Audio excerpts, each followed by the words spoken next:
Welcome to the channel दोस्तों। तो कैसे हैं आप लोग? आशा करते हैं कि आप लोग अच्छे होंगे, मस्त होंगे। आज का वीडियो दोस्तों बहुत ही महत्वपूर्ण होने वाला है और साथ ही साथ आज का दिन भी बहुत ही महत्वपूर्ण है, क्योंकि आज के दिन हम लोगों ने अपने गुलामी की जंजीर को तोड़कर दोस्तों स्वतंत्र हो गए। तो आप सभी को तहे दिल से स्वतंत्रता दिवस की हार्दिक शुभकामनाएं। और बहुत ही जल्द मैं ईश्वर से यही प्रार्थना करता हूँ, जितने भी बेरोजगार मेरे भाइयों दोस्तों बहनों हैं, उनको जल्दी से जल्दी इस बेरोजगारी के जंजीर को तोड़कर आप लोग भी आज़ाद होकर एक अच्छा सा रोज़गार ढूंढ ले अपने लिए।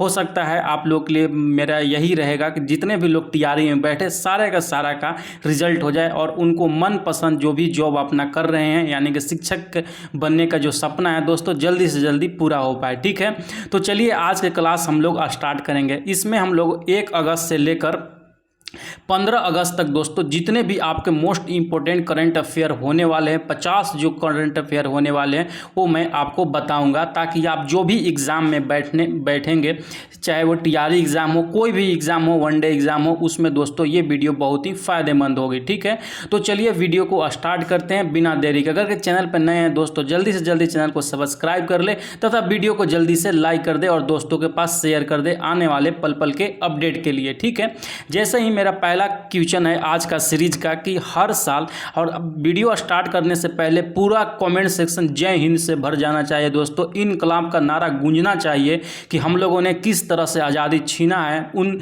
अंग्रेजों से। ठीक है, तो जल्दी से जल्दी जय हिंद का पहले कमेंट कीजिए, उसके बाद क्लास आगे स्टार्ट किया जाएगा। ठीक, तो चलिए स्टार्ट करते हैं। पहला क्वेश्चन है कि हर साल वर्ल्ड वाइड वेब दिवस कब मनाया जाता है? तो कब मनाया जाता है? वो मनाया जाता है 1 अगस्त को। ऑप्शन नंबर ए आपका राइट होगा। ठीक, नेक्स्ट सवाल की तरफ बढ़ते हैं। नेक्स्ट सवाल मेरा है कि हाल ही में निम्न में से किस दिन अंतर्राष्ट्रीय वीर दिवस मनाया जाता है दोस्तों? तो कब मनाया जाता है? वो मनाया जाता है 4 अगस्त को। आप लोग याद रखिएगा। ठीक, नेक्स्ट सवाल की तरफ बढ़ते हैं। नेक्स्ट सवाल हमारा है यहाँ पे कि हाल ही में किस हाईकोर्ट ने एएसआई को वाराणसी में ज्ञान वापी मस्जिद परिसर में सर्वेक्षण करने की अनुमति दी है? तो वो दिया है इलाहाबाद हाईकोर्ट ने। ऑप्शन बी आपका करेक्ट आंसर होगा। ठीक, बिना देर किए टू द पॉइंट हम लोग पढ़ेंगे, बिना कोई देरी किए हुए। ठीक है दोस्त, तो अगला 4 नंबर सवाल है कि हाल ही में नया सवेरा योजना निम्न में से किस केंद्रीय मंत्रालय ने शुरू किया है? किसने शुरू किया है? ये शुरू किया अल्पसंख्यक कार्य मंत्रालय ने इसको शुरू किया है। ठीक, नेक्स्ट सवाल की तरफ हम लोग बढ़ेंगे। 5 नंबर क्वेश्चन, 5वां सवाल है आपका कि भारत के आकाश मिसाइल के पहले रेडियो फ्रीक्वेंसी सीकर का निर्माण निम्न में से किसके द्वारा किया गया है? तो किसके द्वारा किया गया है? वो किया गया है भारत डायनेमिक्स लिमिटेड के द्वारा दोस्त, ये किया गया है। ठीक, नेक्स्ट सवाल की तरफ बढ़ेंगे। 6 नंबर क्वेश्चन है कि हाल ही में 7वीं हॉकी पुरुष एशियाई चैंपियनशिप ट्रॉफी का आयोजन निम्न में से किस शहर में किया जा रहा है? तो वो किया जा रहा है चेन्नई में। आपका आंसर नंबर बॉल करेक्ट होगा। ठीक, नेक्स्ट सवाल की तरफ आएंगे हम लोग। नेक्स्ट सवाल 7वां नंबर क्वेश्चन है कि डीजीसीआई ने ड्रोन ट्रेनिंग के लिए कितने रिमोट पायलट ट्रेनिंग ऑर्गेनाइजेशन की मंजूरी दी है?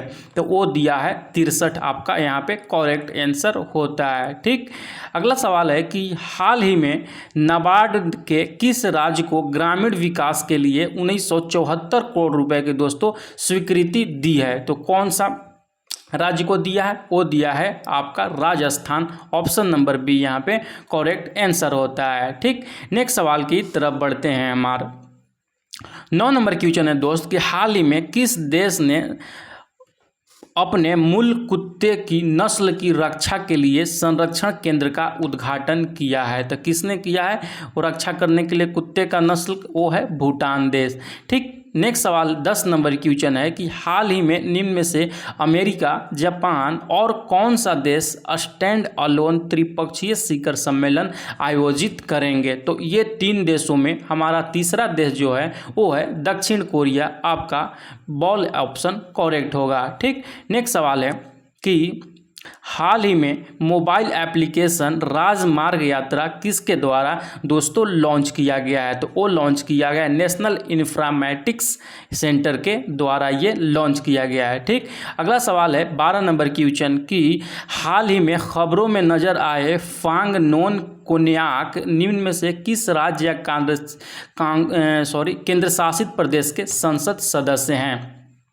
तो कहाँ के हैं? वो है नागालैंड के। ऑप्शन बी आपका यहाँ पे करेक्ट आंसर होता है। ठीक, अगला सवाल की तरफ बढ़ते हैं। 13 नंबर क्वेश्चन है दोस्त, क्या है 13 नंबर क्वेश्चन की हाल ही में निम्न में से किस राज्य में मैंग्रोव सेल की स्थापना की घोषणा की गई है? मैंग्रोव जहाँ पे नाम आएगा डायरेक्ट आप पश्चिम बंगाल कर दीजिएगा, आपका सही होने वाला है।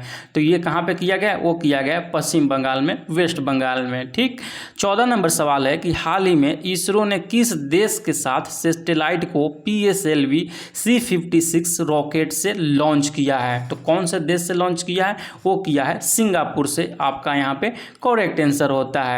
अगला सवाल की तरफ बढ़ेंगे। अगला सवाल है, ये सब बहुत ही इंपॉर्टेंट सवाल है दोस्तों, ताकि आपका TRE एग्जाम हो या कोई भी और एग्जाम देने अगर के जा रहे हैं तो ये बहुत ही आपके लिए फ़ायदेमंद महसूस होगा। ठीक, डैश को हाल ही में लोकमान्य तिलक सम्मानित किया गया है, माने किसे लोकमान्य तिलक पुरस्कार मिला है दोस्तों, सम्मान से सम्मानित किया गया है? तो वो किया गया है प्रधानमंत्री नरेंद्र मोदी जी को। ठीक, अगला सवाल की तरफ बढ़ते हैं। 16 नंबर क्वेश्चन है यहाँ पे दोस्त आपका कि हाल ही में वर्ल्ड लंग्स कैंसर डे प्रतिवर्ष कब मनाया जाता है? तो वो मनाया जाता है आपका 1 अगस्त को। ऑप्शन ए यहाँ पे करेक्ट होगा। अब नेक्स्ट सवाल की तरफ बढ़ेंगे। नेक्स्ट सवाल जैसे कि यहाँ पे देख सकते हैं, किस केंद्रीय मंत्री ने उल्लास 9 भारत साक्षरता कार्यक्रम के मोबाइल ऐप को लॉन्च किया है? तो किसने लॉन्च किया है? वो किया है धर्मेंद्र प्रधान ने। ऑप्शन नंबर बी आपका राइट आंसर होगा। अगला सवाल है कि हाल ही में किस देश ने बच्चों के द्वारा स्मार्टफोन के उपयोग को 2 घंटे तक सीमित करने की योजना बनाई है? किसने बनाई है? वो चाइना बनाई है। चाइना ना ऐसा ही एक्सपेरिमेंट करता है, बच्चों को अब 2 घंटे से ज़्यादा वो मोबाइल फ़ोन यूज नहीं करने देगा, ताकि ऐसे करने से क्या होता है, ज़्यादा जो फ़ोन लोग यूज़ करते हैं बहुत ज़्यादा टाइम किल होता है उनका, बहुत ज़्यादा टाइम बर्बाद होता है, जिससे कि उनका जो प्रोडक्टिविटी है दोस्तों वो घटता है। अगर कम जो बच्चे फ़ोन यूज़ करेंगे वो पढ़ाई लिखाई में ज़्यादा ध्यान देंगे। तो देख रहे हैं चाइना कितना हमसे आगे मतलब सोचता है। ठीक, अगला सवाल की तरफ बढ़ते हैं। 19 नंबर क्वेश्चन है यहाँ पर कि भारत की अध्यक्षता में G20 एम्पावर शिखर सम्मेलन का आयोजन निम्न में से किस शहर में किया जा रहा है? तो ये कहाँ किया जा रहा है? ये किया जा रहा है दोस्तों गांधीनगर में, आपका यहाँ पे राइट आंसर होगा। ठीक, नेक्स्ट सवाल की तरफ बढ़ेंगे। 20 नंबर क्वेश्चन है कि हाल ही में किस राज्य सरकार द्वारा राज्य सरकार सभी नगर निगमों में पशु जन्म नियंत्रण केंद्र स्थापित करेगी? तो कौन सा राज्य सरकार करेगी? वो करेगी उत्तर प्रदेश। सवाल यहाँ पे आपका करेक्ट आंसर होता है। नेक्स्ट सवाल है जैसे कि यहाँ पे देख सकते हैं दोस्त कि हाल ही में कौन सी राज्य सरकार वासीपु यक्कम परियोजना का विस्तार करेगी? तो कौन सा राज्य है? ये तमिल का शब्द नजर आ रहा है, तो हो जाएगा आपका तमिलनाडु। ऑप्शन सी यहाँ पे राइट होगा। नेक्स्ट सवाल है कि हाल ही में महादेव वन्य जीव अभ्यारण्य किस राज्य या केंद्र शासित प्रदेश में स्थित है? तो ये जो वन्य जीव अभ्यारण्य है दोस्तों, ये कहाँ पे स्थित है? ये स्थित है आपका गोवा में, राइट आंसर होगा। ठीक, अगला सवाल की तरफ बढ़ेंगे। 13 नंबर क्वेश्चन है कि हाल ही में अमृत भारत स्टेशन योजना के तहत किस राज्य में 57 रेलवे स्टेशनों को अपग्रेड किया जाएगा? तो टोटल 57 जो रेलवे स्टेशन है वो उड़ीसा के रेलवे स्टेशन है, आपका वहाँ पे करेक्ट आंसर होगा। हाल ही में X-59 जिसे सन ऑफ कॉनकॉर्ड के नाम से भी जाना जाता है किस देश का प्रायोगिक सुपरसोनिक विमान है? तो ये जो विमान है वो किस देश का विमान है दोस्त? वो है अमेरिका का। बॉल ऑप्शन आपका करेक्ट होगा। ठीक, नेक्स्ट सवाल की तरफ बढ़ेंगे। 25 नंबर क्वेश्चन है कि हाल ही में भारत का पहला सौंदर्य और जीवन शैली महोत्सव नायका लैंड कहाँ शुरू हुआ? तो ये जो शुरू हुआ है ये हुआ है मुंबई में। ऑप्शन सी आपका करेक्ट आंसर होता है। तो आज के सेशन का 25 सवाल हम लोगों ने सफलतापूर्वक कर लिया है। 26 नंबर क्वेश्चन है कि हाल ही में आई ADR की रिपोर्ट के अनुसार सबसे अधिक अरबपति विधायक किस राज्य में है? तो जो सबसे अधिक अरबपति विधायक है वो है आपका कर्नाटक कर्नाटका में, ये याद रखिएगा। नेक्स्ट सवाल की तरफ बढ़ते हैं। अगला सवाल 27 नंबर क्वेश्चन है कि केंद्रीय वस्तु एवं सेवा कर संशोधन विधेयक 2023 का क्या परिभाषित करता है, यानी कि जो केंद्रीय वस्तु एवं सेवा कर विधेयक है दोस्तों, इसका मतलब क्या है। तो जैसे कि यहाँ पे आप ऑप्शन नंबर सी में जब देखिएगा, online gaming, online money gaming और वर्चुअल डिजिटल संपत्ति की अभिव्यक्ति से है केंद्रीय वस्तु एवं सेवा कर संशोधन। ठीक, आप लोग ये याद रखिएगा, VVI में ये आता है क्योंकि टैक्स से रिलेटेड है। नेक्स्ट सवाल की तरफ चलते हैं। 28 नंबर क्वेश्चन है कि मानव बाल उद्योग में भारत की भूमिका के बारे में क्या सच है। मानव बाल के बारे में भारत की भूमिका बताता है। तो ऑप्शन नंबर जब आप सी में देखिएगा तो भारत दुनिया में मानव बाल के लिए कच्चे माल का सबसे बड़ा स्रोत है दोस्तों। जितना भी रॉ मटेरियल होता है हेयर्स के रिलेटेड, यहाँ से भारत से एक्सपोर्ट होता है। अगला सवाल है कि संयोजन के लिए कोई दिन बताए बिना संसद की बैठक को अनिश्चित काल के लिए समाप्त करने के लिए किस शब्द का प्रयोग किया जाता है। तो वह शब्द है अनिश्चित काल के लिए स्थगन। ठीक है, अगला सवाल है मेरा यहाँ पे कि 30 नंबर सवाल है दोस्त, जैसे कि देख सकते हैं आप लोग। 30 नंबर है सवाल कि मालाबार अभ्यास में कौन सी दो नौसेनाएं भाग लेती है। तो वो भाग लेती है भारतीय नौसेना और अमेरिकी नौसेना। ऑप्शन नंबर सी आपका यहाँ पे करेक्ट आंसर होगा। अगला सवाल है कि लोकसभा में NDA ने अविश्वास प्रस्ताव को कैसे हरा दिया। तो वो हरा दिया है ध्वनि मत से। जैसे कि आपको पता होगा कि प्रधानमंत्री नरेंद्र मोदी के नेतृत्व वाली जो NDA सरकार के खिलाफ दोस्तों 10 अगस्त 2023 को अविश्वास प्रस्ताव लाया गया था, जो कि 12 घंटे से अधिक बहस होता है तथा लास्ट में ध्वनि मत से NDA की सरकार जीत जाती है, यानी कि उसका कोई दिक्कत नहीं होता है। ठीक, अगला सवाल की तरफ बढ़ते हैं 32 नंबर को कि RBI की मौद्रिक नीति के संदर्भ में परिभाषित रेपो दर क्या है। तो यहाँ बताना है कि आपको रेपो रेट किसे बोला जाता है। तो ऑप्शन बी में जब आप लोग देखिएगा, वह दर जिस पर RBI बैंक जो है, RBI मतलब जो बैंक है दोस्तों, वाणिज्य बैंक यानी बैंकों को पैसा उधार देती है, उसको रेपो दर बोलते हैं। रेपो दर अभी वर्तमान में 6.5% है, जो कि 10 अगस्त 2023 को दोस्तों उतना ही रखने का प्रस्ताव रखा गया है, कि जो मतलब पहले से था 6.5% वही रखा गया है, उसको चेंज नहीं किया गया है। आशा करता हूँ इतना आप लोग समझ रहे होंगे। अगला सवाल है कि आगामी विश्व एथलेटिक्स चैंपियनशिप 2023 में भारतीय दल का नेतृत्व कौन करेगा। यहाँ को बताना है, तो कौन करेगा, वो करेंगे नीरज चोपड़ा जी, गोल्डन बॉय। अगला सवाल है कि डिजिटल व्यक्तिगत डेटा संरक्षण 2023 का मुख्य फोकस क्या है। तो उसका मुख्य फोकस है दोस्तों कि व्यक्तियों के व्यक्तिगत डेटा की सुरक्षा करना और वैध डेटा प्रोसेसिंग को सक्षम करना। ऑप्शन सी आपका करेक्ट आंसर होता है। अगला सवाल है कि देश द्वारा विकसित मिस्टिया 6000 समरसीबल का प्राथमिक उद्देश्य क्या है। तो इसका जो प्राथमिक उद्देश्य है गहरे समुद्र में खनन और अन्वेषण से है। ऑप्शन सी आपका यहाँ पे करेक्ट आंसर होता है।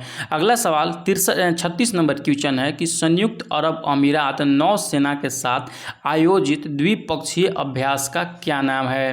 भारत और UAE के बीच में जो हुआ उसका पूछ रहा है कि नाम क्या है। तो उसका नाम है जायद तलवार, आपका करेक्ट आंसर होगा। ठीक, कौन सा राष्ट्रीय उद्यान एशियाई शेरों के प्राकृतिक आवास के रूप में जाना जाता है। तो वो है गुजरात का गिर राष्ट्रीय उद्यान, जो कि वर्तमान में अभी जो शेरों का गणना हुआ था जून 2020 में 674 अभी एशियाई शेर पाए जाते हैं। ठीक, अगला सवाल की तरफ बढ़ते हैं। 38 नंबर क्वेश्चन है दोस्त कि 31वें विश्वविद्यालय खेल किस शहर में आयोजित हुए हैं। तो वो आयोजित हुए हैं चेंगडू, चाइना में।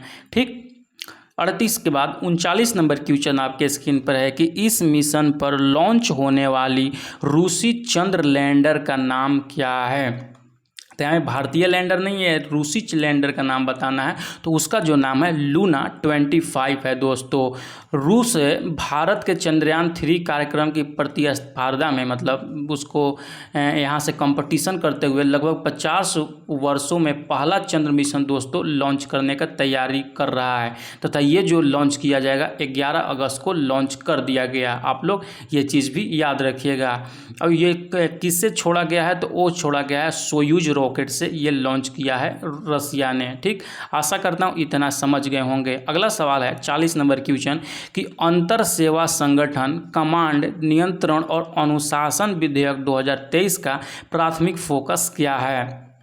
तो इसका जो प्राथमिक फोकस है वो है सशस्त्र बलों में अनुशासन को मजबूत करना दोस्त। ये सारा सवाल बहुत ही इम्पोर्टेंट कैटेगरी के में आता है। ठीक, 41 नंबर क्वेश्चन है कि इस वर्ष की शुरुआत में राहुल गांधी को लोकसभा से अयोग्य क्यों घोषित किया गया, क्योंकि वे आपराधिक मानहानि का दोष पाए गए थे। ठीक, इसीलिए उनको अयोग्य घोषित किया गया था। अब उनको मतलब फिर से लोकसभा की सदस्यता बहाल हो गई है दोस्त। अगला सवाल है कि टेस्ला के मुख्य वित्तीय अधिकारी CFO के रूप में किसे नियुक्त किया गया है, तो वो नियुक्त किया गया है वैभव तनेजा को। ठीक, अगला सवाल है कि राष्ट्रीय राजधानी क्षेत्र दिल्ली सरकार संशोधन विधेयक 2023 का मुख्य उद्देश्य क्या है, तो उसका जो मुख्य उद्देश्य है दिल्ली के प्रशासन के लिए नियम बनाने के लिए केंद्र सरकार को दोस्तों सशक्त बनाना, ये उसका मुख्य उद्देश्य है। ठीक, अगला सवाल की तरफ बढ़ेंगे।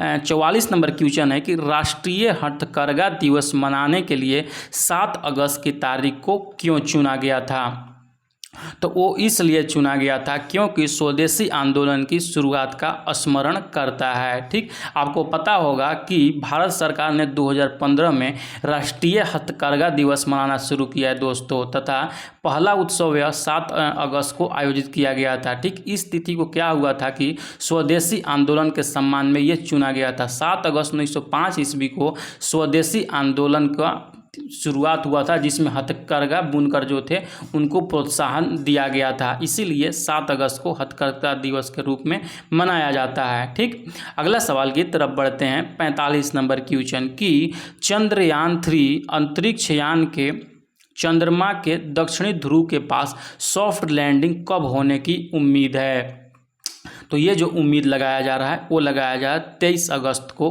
कि वहाँ पे सॉफ्ट लैंडिंग होगा दोस्त। ठीक, अगला सवाल की तरफ बढ़ते हैं।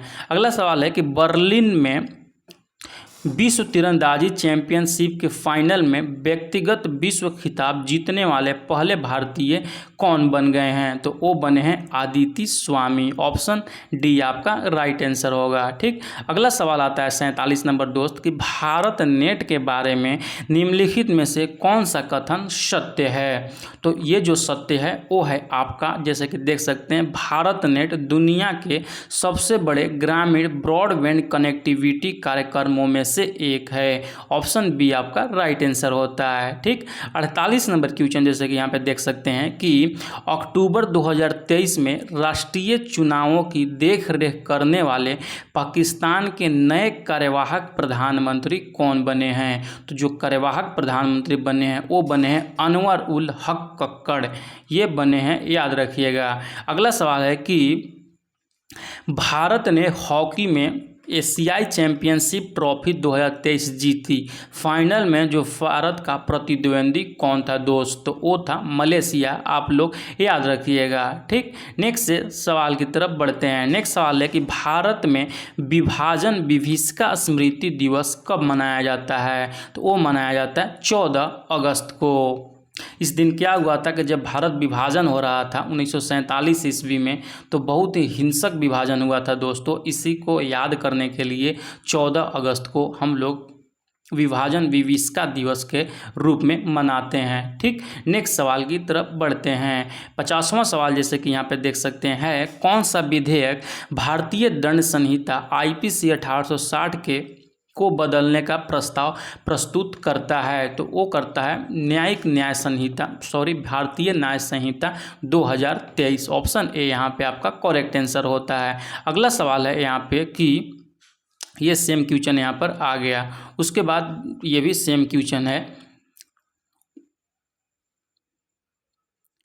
ये सारा दोस्तों हमारा यहाँ पे थोड़ा सा क्वेश्चन रिपीट हो गया है 54 तक, यानी कि हमारा जो अभी तक में क्वेश्चन किए 50 क्वेश्चन दोस्तों ये सीरीज में किए, जो कि बहुत ही VVI है कोई भी वनडे एग्जाम के लिए। ठीक, आशा करता हूँ कि वीडियो आपको अच्छा लगा होगा। कमेंट सेक्शन में जरूर बताएं कि कैसा लगा वीडियो, तथा आने वाले वीडियो के लिए दोस्तों चैनल को जल्दी से सब्सक्राइब कर लें। तब तक ले पढ़ते रहिए, मुस्कुराते हैं, मिलते हैं नेक्स्ट वीडियो में। जय हिंद।